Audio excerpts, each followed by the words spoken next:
Na nézzük, Takács Zoltán és Sebők Zsolt egymással szemben. Sebőknek voltak már óriási bravúrjai, és van még egy! Aztán itt viszont a gól! Hát ez hihetetlen! Ez hihetetlen! Gyurica!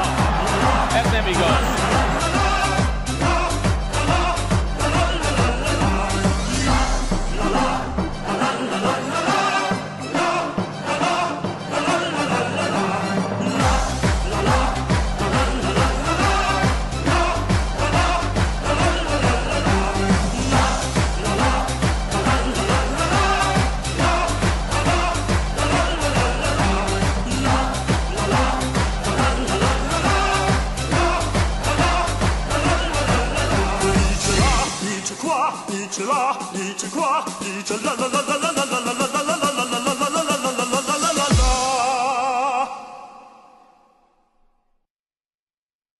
For anden gang skruede jo til. Jeg ser, om Hoffmann hugger den nu. Han har gået til den rigtige side begge gange indtil nu.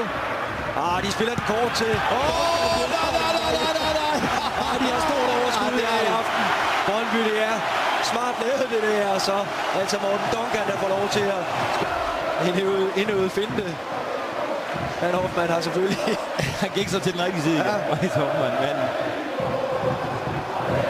nærmest... En ydmygelse af Vejle-spiller, det her. Nej, det må man sige. Det er så på negativt til, men jeg synes, det er fin underholdning. Det er selvfølgelig, fordi de har det også.